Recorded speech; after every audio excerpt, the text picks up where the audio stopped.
Welcome to another edition of Athletes Wisdom Podcast. I'm your host and creator, Alex Turner, and here we go over how college athletes are able to build their brand and understand marketing in a more detailed manner, while also helping you all navigate the ins and outs of NIL through business.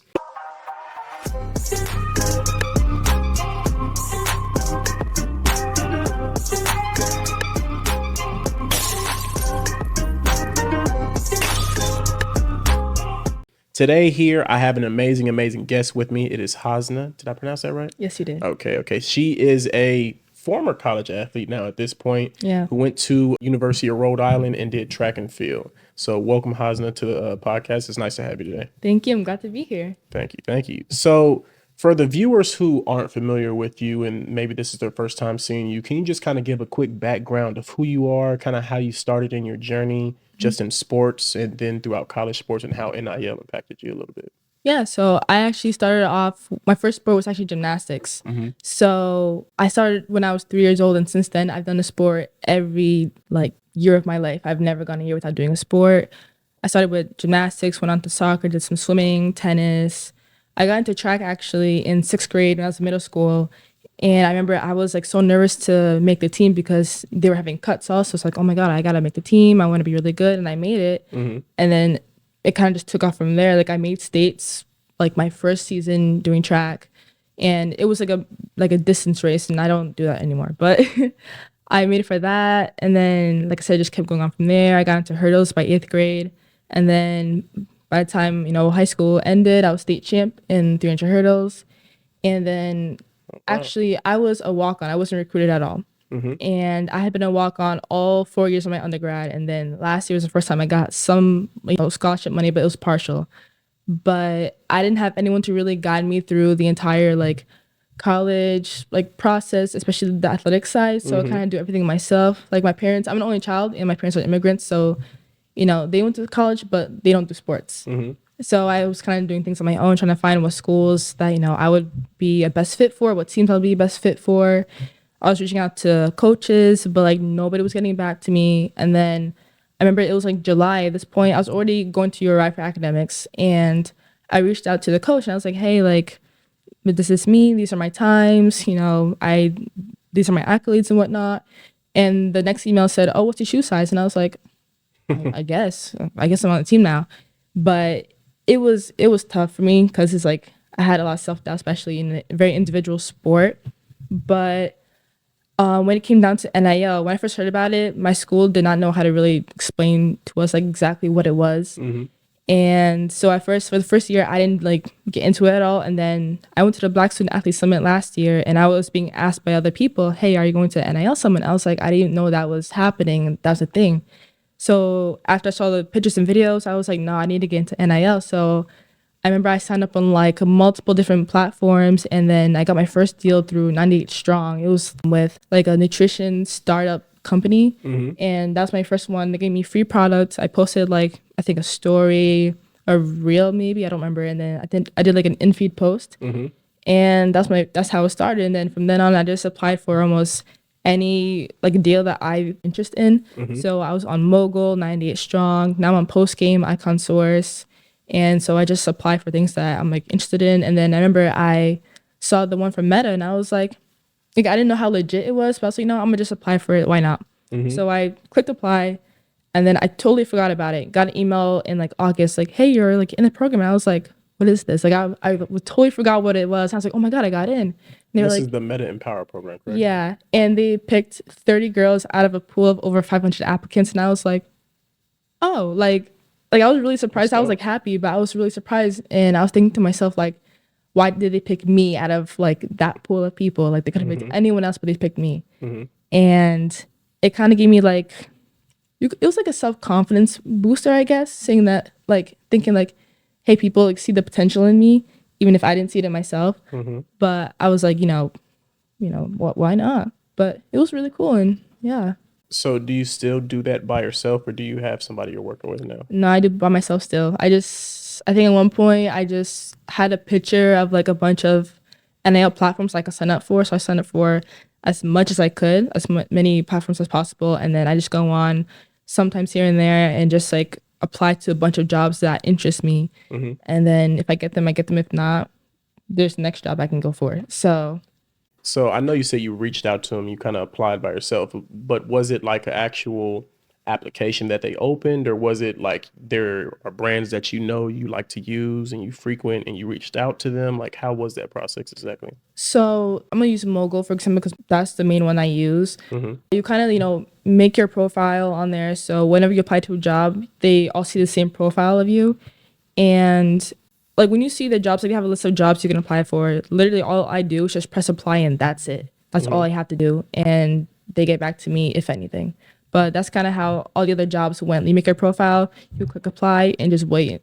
So Mogul's a platform that's meant for NIL athletes to connect with businesses, correct? Yeah. So have you ever reached out or upgraded an account with any of the other platforms that are out there? Because I know that there are more than one. Yeah, I have one with Mogul, Open Doors, which is not partnered with my school, but I have Post Game, I think Icon Source, 98 Strong. I don't know if I have any more. Maybe I probably do, but I don't use them. Gotcha. So just kind of throughout this entire NIL journey, what's one of the main things that you've kind of learned from reaching out to brands by yourself and kind of partnering with some of these brands, especially a brand like Meta? At least what I learned is that, again, every company, every brand can be different, but from what I learned, they're not really picky. They know we're student athletes, so we already have some kind of status right there as an athlete. So some brands kind of will want to work with just anybody, but you really also want to go for brands that have the same values that you do. You don't want to just pick a random brand and just do it because you're going to get money for it. Like you want to do it because there's purpose to it and that you see that purpose and you want to follow through with that. And to me, it's more than just money. It's more than just a business. It's like I want to do things that are actually really meaningful to me. So yeah. So you started college obviously before NIL really began, and obviously by the time you finished, Yeah. you were a couple years in. How did NIL kind of change the atmosphere of college athletics for you specifically? I would say, well, of course, like I got more attention from other athletes in the surrounding like region, like in New England for me, since I'm from Rhode Island. But I would just say mostly more attention. And honestly, I've had people like, let's say I posted a reel about track. That one went viral, and then I got so many like DMs from like high school girls saying, "Oh my God, can you like help me with this, help me with that?"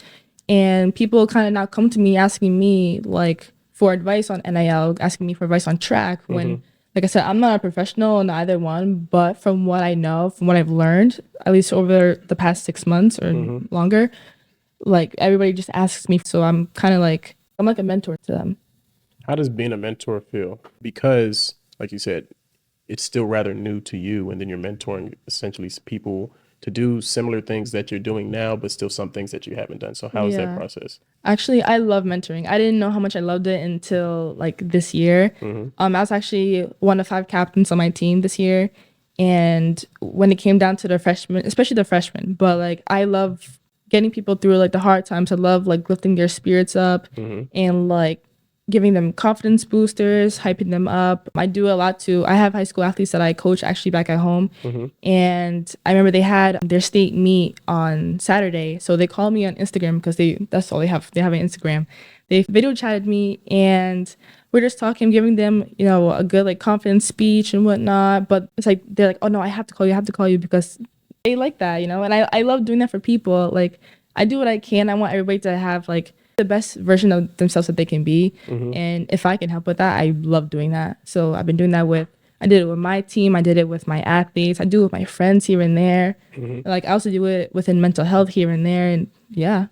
So I know you said that you didn't think that you'd like mentoring. Since mentoring and you realize that it is something that you enjoy, have you ever actually thought about creating some type of mentorship, not only just for, people who are reaching out to you, but just for anyone else in the higher ups of the high school athletics and the college space in regards to NIL? Yeah, actually I have. Most recently I have. And I mean, I can't really say too much, but my cousin and I have like a business idea that we want to start soon. But again, I can't say too much about that. No, it's okay. But I do want to implement like my mentoring skills in that. Like I have literally no mentoring training. It's just whatever I have as a person, that's what I use. And I really want to like do something with that, especially with the startup that we have coming soon. I really want to implement that because I know I can like do that very well. And yeah. Well, I'm excited to see that. I'm not going to ask too any more questions on that because I don't know what I can ask and what I can't. Yeah. Uh, if I can give you just a piece of advice on that, I will say this: being a mentor myself, you only have to be one chapter ahead of the people that you're teaching, right? Exactly. So sometimes for me personally, when I started, I felt as if I was getting a bit overwhelmed because I didn't know everything. But truthfully, you don't need to know everything just because you already made that first step, right? They're just essentially looking for that first step and then each step Exactly. afterwards. So the something that I learned was as long as I'm able to just keep moving forward, getting better at least 1% every day, and then just sharing with, my team and community what I learned ends up working out better in the long run anyway, because the best things aren't built fast, they're built steady. Exactly. So let's talk about the NIL Summit a little bit. What is one of the most memorable things that you can think of for this NIL Summit that you just went to?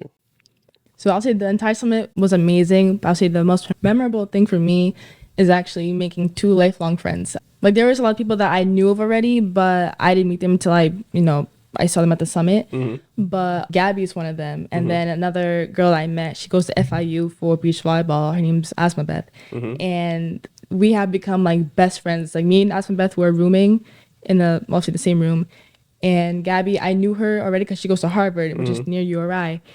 And we just became like a tight trio, like no matter what. Like Aspen Beth left this morning, Gabby left earlier, and already like at like noon we are like, we miss you already. Like, and I'm already planning a trip to go visit Aspen Beth while Gabby's gonna be in Miami also. So Oh wow! So yeah. FIU is in Florida. So FIU is in Miami. Okay, I knew it was in Florida, but I didn't know exactly where. Yeah, so planning a trip in late July to go see her. That's amazing. I don't know if you all have thought about this yet. Did you think about creating, like a NIL kind of mentorship group within the people that you met at this event to help other athletes kind of go throughout their NIL journey? Actually, I did not, but that's an amazing idea right Because there. I mean, and I only said that because of what you just said, as far as because Gabby actually was talking about you and Asthma as Oh, well on a really? podcast, and how she was glad that she was able to meet you all and that you all were able to bond very well. And it just clicked that you've already said this, right? And she even said this on her podcast interview that, especially that school she was at and the school you were at, there weren't really any NIL tools at your school. And that's something I want to ask you as well. But in the same right, there weren't many people to look up to in regards to NIL, especially Yeah. people that look like us. Yeah. So just the way you both talk about her and what you all have done just in the NIL space already, I'm pretty sure there are a lot of people out there that would just to kind of love to learn how you all went through you all's journey. And then, collaboration over competition is always better anyway. So Yeah. just more than one person could probably bring a larger message. But ask, right, does your school have anything in regards to NIL now to help the athletes there? Or like any tools, any services, or like an NIL collective or anything like that? Short answer, no. Long answer, no, not really. Like they always talk about NIL, make sure, you submit whatever, you disclose whatever deal you have to compliance and do this and that. We had a small meeting on Open Doors, I think back in April with like all sports teams.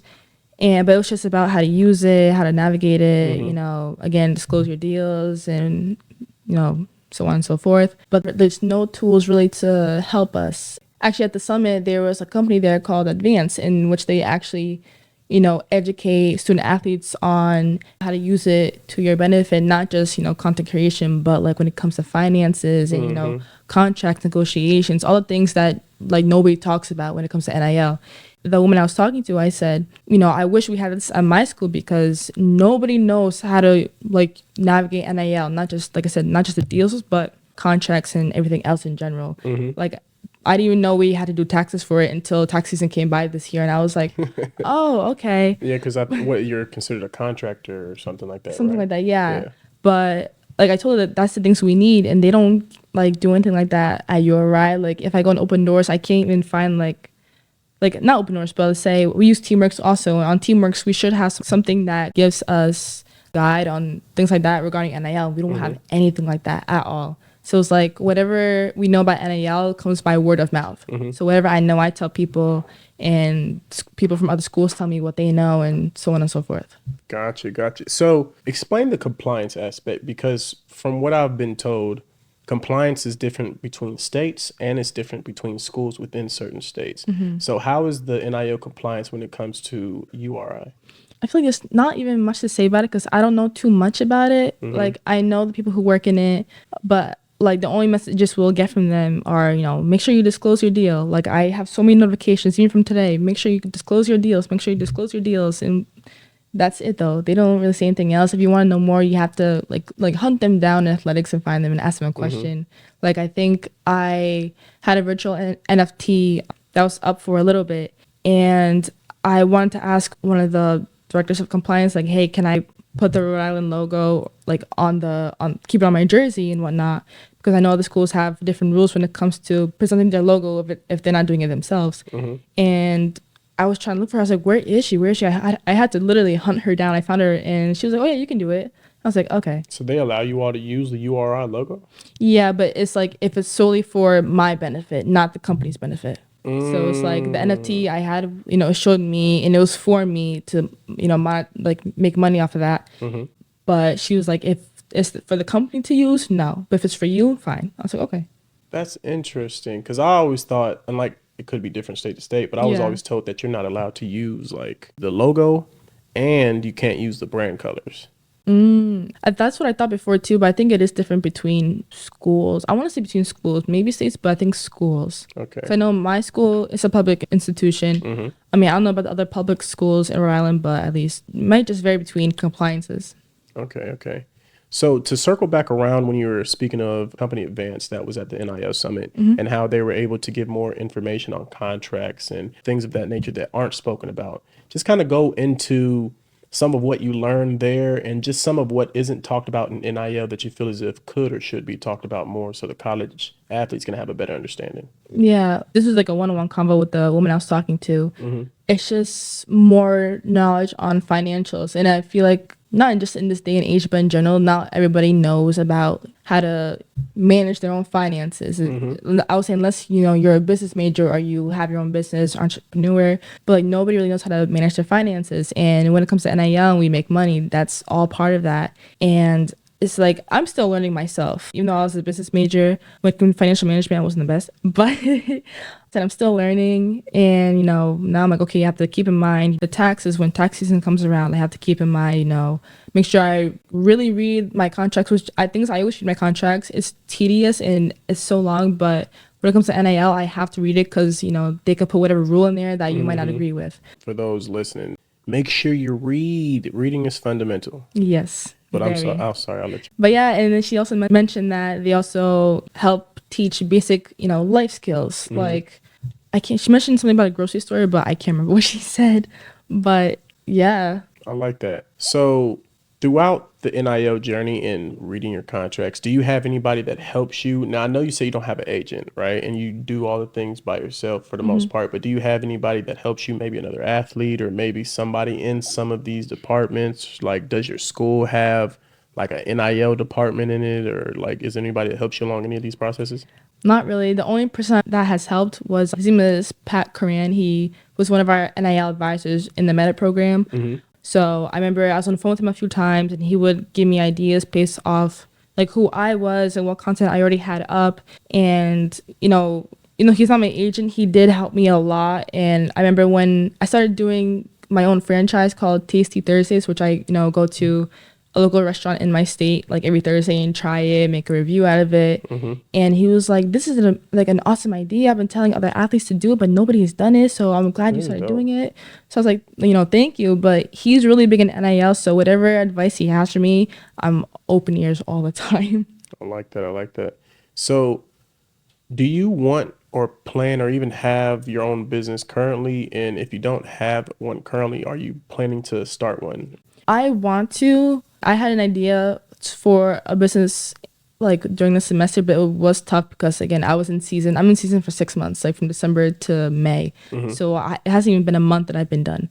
But I did have an idea to use my NIL to like sell sports accessories. So kind of like arm sleeves, leg sleeves, whether it was for medical purposes or non-medical purposes, like selling wristbands, like even like do-rags, so at least in track. Track can be also a very fashionable sport. Like, yes, it's an individual, but you're doing your event, like you're one and done, basically. So from what I've seen, if you ever watch the Olympics or like any big track meet, you'll see, say, Shakari Richardson, she always has her nails done. You know, she has her hair done. I know Yeah. there's like trends now. It looks like she gets done up right before a meet too. There's like very fashionable trends when it comes to track, especially now with like uniforms. Now people are wearing like leotards instead of, you know, the shorts and, you know, top. Now, instead of like your average, let's say, jersey and shorts, we call them underwear. Is it leotard's the one piece thing? Yeah. Okay. So like it's like what gymnasts wear, but now they're making that for track athletes also. Yeah, they have like now crop tops instead of like regular shirts. But there's all different types of like, designs that I've seen. Even I saw Teflars getting into like track or athletic wear. For real? Yeah, I remember I was at World Champs last year in Oregon. And I remember Liberia, they're sponsored by Teflar. So all the uniforms had the Teflar symbol on it. And it was actually really nice designs. I'm not going to lie. I was like kind of jealous. I was like, oh, okay. So was your goal to create your own brand like this, or to be the middle woman in between that kind of connects the athletes with those type of brands? At first, I wanted to like kind of have my own brand that I could have athletes wear. Like I wanted to have my own accessories that I could market to other like institutions, but kind of have it custom made for these institutions. But after like, really getting into mentoring, I was like, I feel like I should be that middle woman to kind of help athletes, you know, connect with brands and even schools, if anything.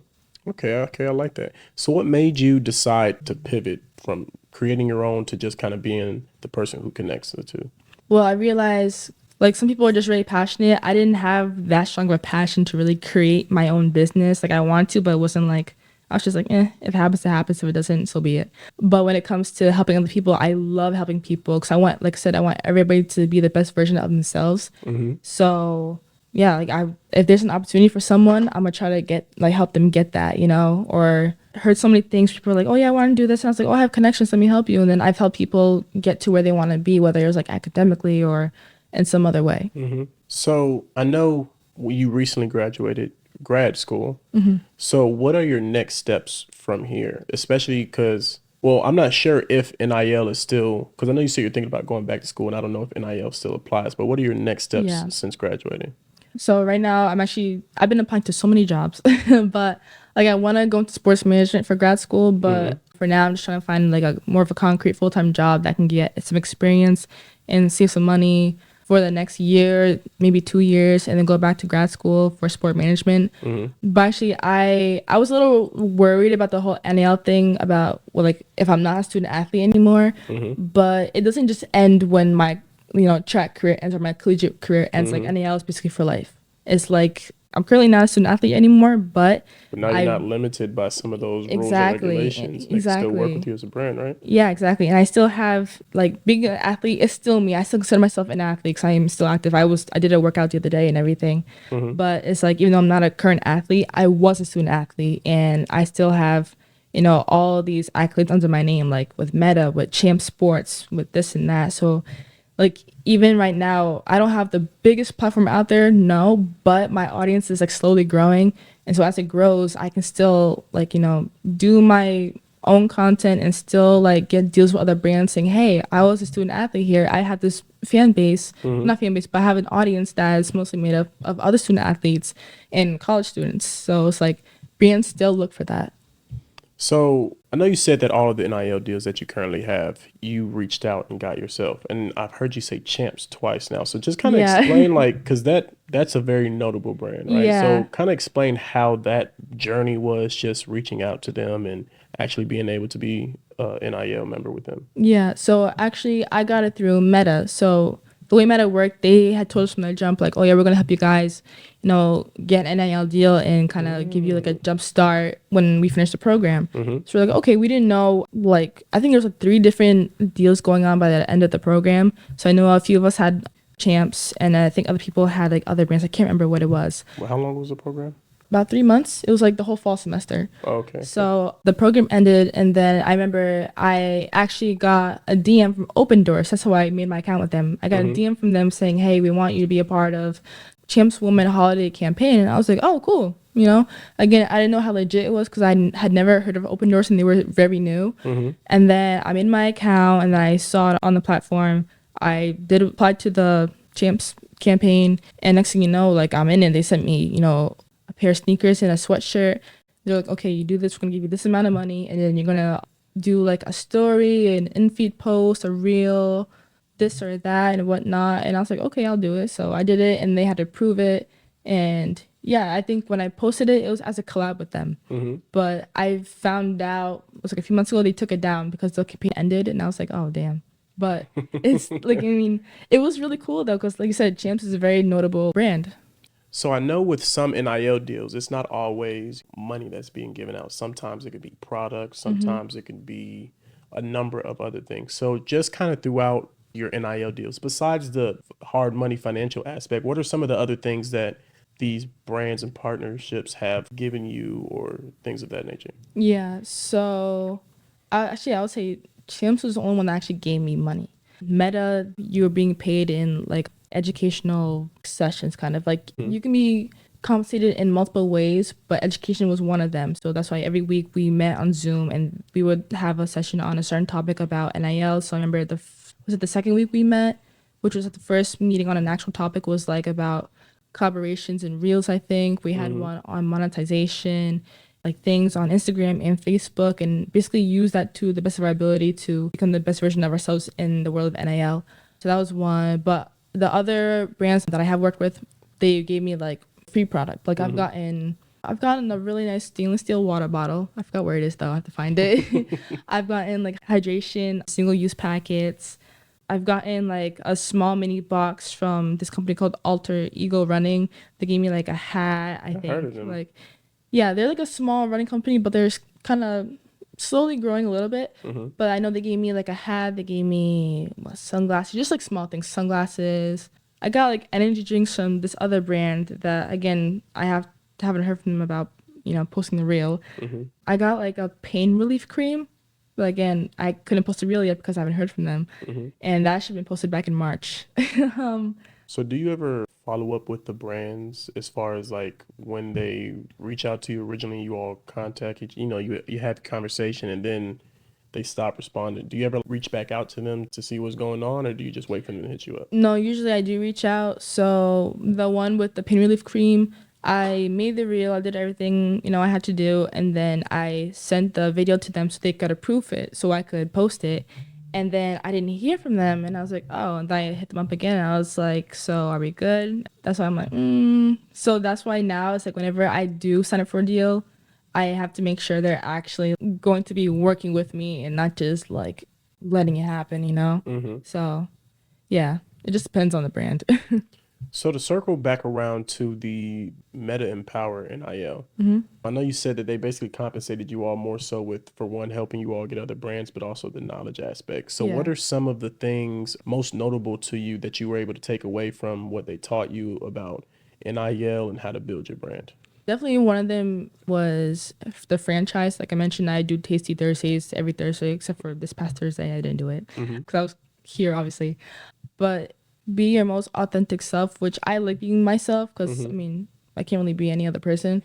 And actually being very consistent. I think that's my big takeaway, being consistent with posting on Instagram because the majority of people in our generation see Instagram as like, that's our main like social right there. Like if you want to know who someone is, you go to Instagram. If you want to see, oh, what school they go to or this and that, you go to Instagram. Like everything's on Instagram at this point. And I remember I hadn't posted reels really like last year until the meta program came and they're like, yeah, you're gonna post reels. And I was like, usually I post on TikTok, so I was a little iffy about posting reels on Instagram because I didn't know how people were gonna like view it really. But slowly it's like you keep doing it, and then I started seeing everybody else started posting reels also, became more popular. It's just someone had to start doing it. So now if I go to my feed, like I'll see, of course, like in feed posts, like carousel posts and whatnot, but then I'll see reels from other people, say from my school, who aren't athletes. Even I'll see people doing like fashion stuff and like makeup stuff and get ready with me and come eat with me or travel with me here, go on vacation with me, all that stuff. But again, last year people weren't really doing it until like recently when like it started popping off. And at least in my community at school, it's like I only started seeing it after I started doing it. And it's crazy because you make great content. Like I said, really connected right when you first got the NIL and Power through Meta. And since then, like I do my best to pay attention to all the athletes that I'm able to reach out to or have a conversation with. and you make great content. So it's not as if like content, I don't know if content making is hard for you, but what you do put out does seem to perform well. It's interesting as well. And from what I see, it also engages a lot of people. So how has just like the content journey been for you since doing a lot of NIL partnerships and deals? Is all of your content geared towards obtaining an NIL deal or sustaining an NIL deal, or do you still post some things just to post, or how does that go for you? Usually I post just to post because I just like, let's say I'm on Instagram, I'll hear like a sound from a certain reel. I'm like, oh, I like that. So I'm like, I'll try it. So I think I have like over 100 sounds saved on Instagram right now. But mostly You and it's me just, both. yeah. Usually I just like kind of post just to post. I only post an NIL deal. Like when I do, you can tell it's for an NIL like deal. Like I think I did one with this company called Mojo. That one wasn't bad. It was pretty easy to do. But I like making content actually. And actually, I've gotten really into videography. So I was my team's social media manager. So I still have our Instagram and everything. And I would also record videos of the girls and the guys competing at like our conference champs or New England's. And after I'd make a hype video from it, and everybody loves it. I've gotten better within the past year, but even the first one I did, like everybody loved it. And I've only done what 4, 5 now maybe, because it's like only for every like championship season. So I do that, and that's every once in a while. What was it? I think yesterday I posted like a yoga one when we did yoga yesterday morning at the summit, and I did like a travel with me kind of thing. If I have something special going on or I'm going somewhere special, like I'm gonna want to create content just because I know like people would engage with it. Like well, I like posting things that are relatable. So when I travel, there's so many people who are like, oh, I want to travel, like I want to do that, or like I travel also. So maybe people will like see it and they want to do it themselves also. So there's that. I mean, when I go out to eat, I love food so much. So when I do Tasty Thursdays, I'll even go by myself. People just watch it like, oh my, that looks so good. Like, where'd you get that from? Because you know how you post on your Snapchat or Instagram, and people are like, oh my God, where's that from? Might as well just make a reel about it then. I ask so many people. I'm like, "Hey, what restaurant is that?" I don't Yeah. even know if they live in Atlanta, but I hope they do when I see that delicious. Mm-hmm. So I actually wanted to ask you about your Tasty Thursdays. So have you thought about creating it into something more than what it currently is? I have not. I mean, usually we'll say I have a lot of self-doubt. So I'm just going with the flow. Like I do what I can. If it gets bigger, it does. Like that's my mindset right now. If it does, it does. If not, so be it, which I really shouldn't think like that. But if it does get bigger, I mean, yeah, I would love that. I would want to make it bigger, but I feel like I would have to get out of Rhode Island to do that. And it's kind of when you're in the smallest state on, one part of the country that's kind of, its own thing. It's kind of hard to really get out. So like Atlanta, I was just about to say, I'm sure you y- probably I got a would dibble dab with the food scene out here. actually, I did not at all. That's the What? thing. Like I've been so busy with the summit. I have not like gotten any food outside of the summit. Like I have not at all. Like I had Chick-fil-A, but I mean Chick-fil-A it's everywhere now. Yeah, yeah, So, yeah. but like, I wanted to so bad. Like I wanted to go eat somewhere and make a video for Tasty Thursday so I could post next week. But I haven't had the time to do that. To me, actually, I was really disappointed that I couldn't do that. But Dang.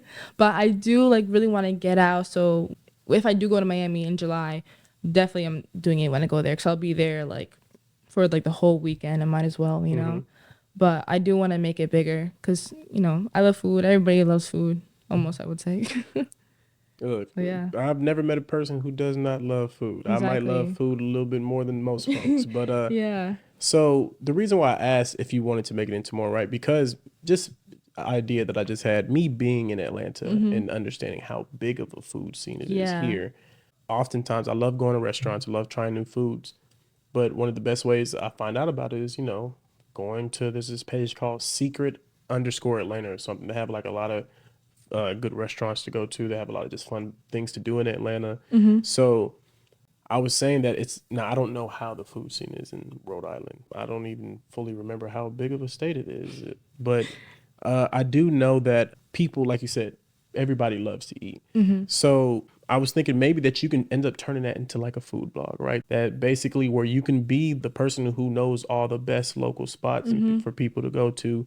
Because I've met somebody who has one of those pages and they basically say at this point they eat for free at a lot of places because restaurants are now like inviting them over like, Yeah. hey, can you come and try our restaurant out? We'll serve you and you can have whatever you want and things Mm-hmm. like that. So I was just curious if that's something that possibly could think it could go to later down the line. Yeah, I do actually. That was a thought of mine. I was like, oh, I wonder if like one day, like, maybe a restaurant would invite me. Like that could happen. Even Pat had mentioned that to me before. Mm-hmm. And was it the last one I posted? I'd gone to this place near my campus called Auntie's Kitchen. Honestly, Mm-hmm. I thought it was a black-owned restaurant. It's not, but it sounds like it is. Auntie's Kitchen do sound. Yeah, but it's like a small little like breakfast nook or like breakfast brunch type place, and they sell like a lot of vegan, vegetarian stuff. Usually, I'm not vegan, vegetarian. I eat like whatever, Mm-hmm. but then again, I eat whatever. So when I went there for my first time actually in the fall. I went by myself just because I went, Mm-hmm. and I loved it. So I was like, oh my God, I have to come back here again. So for this Tasty Thursday, I was like, I'm going back there. I gotta do it again. So I went back. I got my usual order and some extra stuff I never tried before. Mm-hmm. And usually whenever I go visit somewhere, I try to, hopefully the restaurant has like their own Instagram page, which nowadays they do. So I like made my video and I tagged them, and then I think it was about a week later they commented on the video and they're like, oh, like thanks for coming by, we really appreciate it, this is Auntie by the way. And I was like, oh, look at that. So it was like, now I'm like, it's a step closer to having a restaurant invite me. At first I was just going out of my own free will. Now they're like saying, oh, thank you for coming, like we really appreciate it. And so I mean, I'm sure that's gonna happen more often, and then next thing you know they're like, oh yeah, could you come here, blah blah I blah. So like yeah. that.